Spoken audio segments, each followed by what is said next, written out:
Martes 4 de mayo de 2021. Estimados amigos, el descaro de la izquierda chilena es finalmente una copia corregida y aumentada de la izquierda mundial.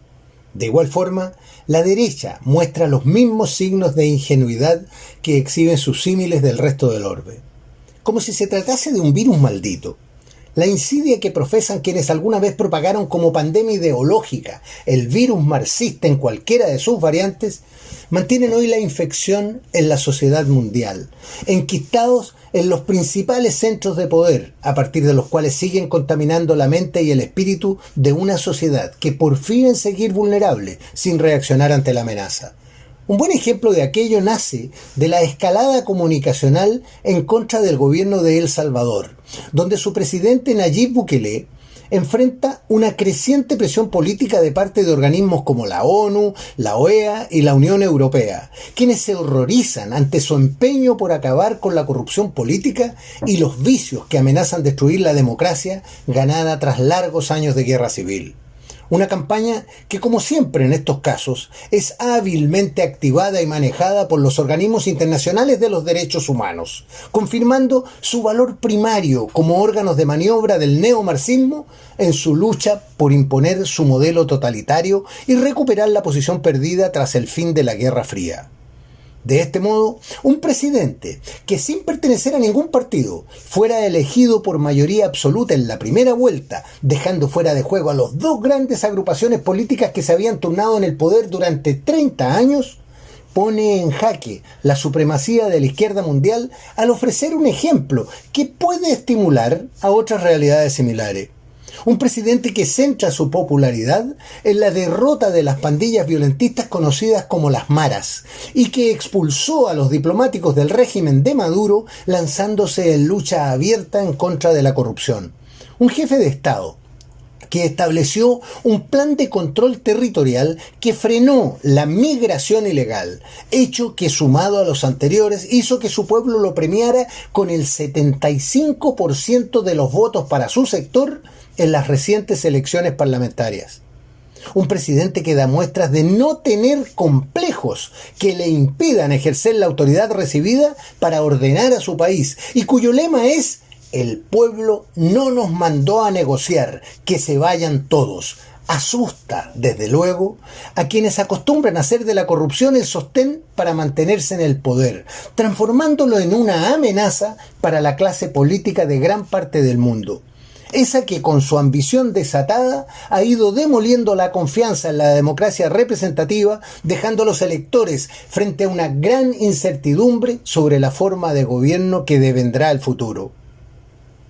Tras haber sido destituidos por el Parlamento, la Sala Constitucional que encabeza el Poder Judicial y el Fiscal Nacional, acusados de violar la legalidad o de mantener vínculos impropios con partidos políticos, la reacción de los organismos mundiales en contra del Ejecutivo salvadoreño fue inmediata, destacándose en ello la voz del secretario general de la ONU, quien pidió respeto por el marco constitucional, el Estado de Derecho y la división de poderes a fin de preservar la democracia. Algo que nadie se atrevió a decir cuando Hugo Chávez hacía lo mismo en Venezuela. Un modelo de declaración ya clásico, al cual nos tiene acostumbrados la izquierda mundial y que es compartido y aplaudido por la ingenuidad enervante de sus oponentes, quienes exhiben una especie de complejo moralista por no compartir la condición de víctimas que utiliza su adversario para explotar su estupidez. Sin pretender inmiscuirnos en los asuntos internos de un país amigo, no podemos dejar de encontrar en la situación que viven los salvadoreños ciertas señales y similitudes con lo que enfrentamos en Chile y es la causa de nuestros desvelos. Nadie puede negar que los males que nos aquejan provienen de la degradación moral de una clase política que ha sido capturada por sus ambiciones de poder, abandonando sus deberes hacia la ciudadanía que la eligió con su voto. Ello queda ampliamente reflejado en cualquier encuesta, donde los partidos políticos ocupan un despreciable lugar, acompañando a los órganos institucionales a través de los cuales ejercen el mandato delegado por la sociedad, como son el gobierno y el Congreso. Tampoco podemos olvidar la politización creciente de parte de la Judicatura y de la Fiscalía Nacional. viendo el decaimiento de la confianza ciudadana hacia su importante labor y su escaso aporte al sostenimiento de la democracia. Pero es la clase política en su conjunto quien concentra un grado de rechazo popular que difícilmente podrá sostenerla en su mundo de fantasía por mucho tiempo más. El llamado a que se vayan todos es, por desgracia para ellos, coincidente con lo que ocurre en El Salvador y con lo que las imágenes nos muestran ocurriendo en diversas democracias mundiales. El ejemplo simbólico visto hace algunos meses en Ucrania constituye la respuesta que algunos comienzan a desear ver materializada en Chile, recordando a los parlamentarios siendo lanzados en tachos de basura por una ciudadanía indignada. Los nuestros, aún incólumes en lo físico, debieran comenzar a intuir que el destino no les será favorable, sobre todo en un mundo globalizado, donde los ejemplos como estos se propagan como la pandemia, sin color de identidad política o ideológica.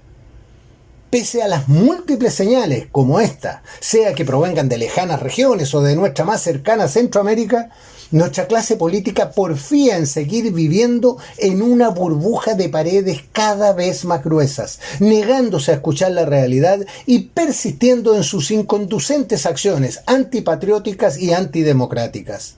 Negándose a escuchar la voz del pueblo, viven su fantasía como la nobleza de los últimos días de Versalles o bailando a los compases de la orquesta del Titanic, sin visualizar hacia dónde los conduce su irresponsabilidad.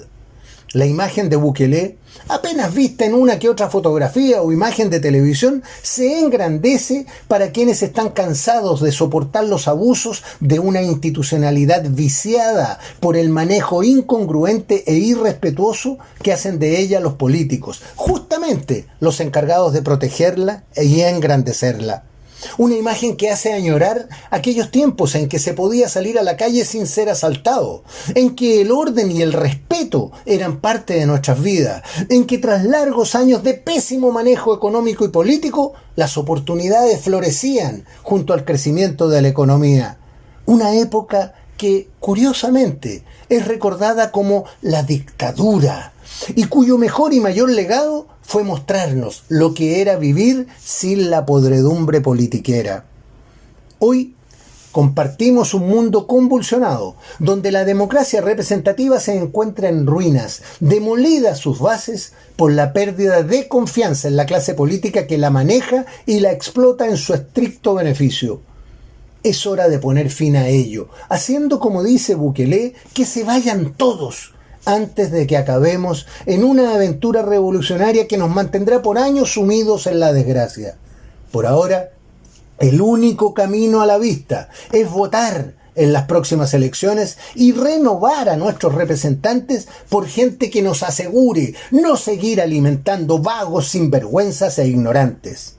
Si no lo hacemos, caeremos por una pendiente destructiva de difícil recuperación, hasta que, si la providencia lo permite, aparezca un nuevo líder capaz de salvar a Chile de las ruinas en que lo dejarán los políticos.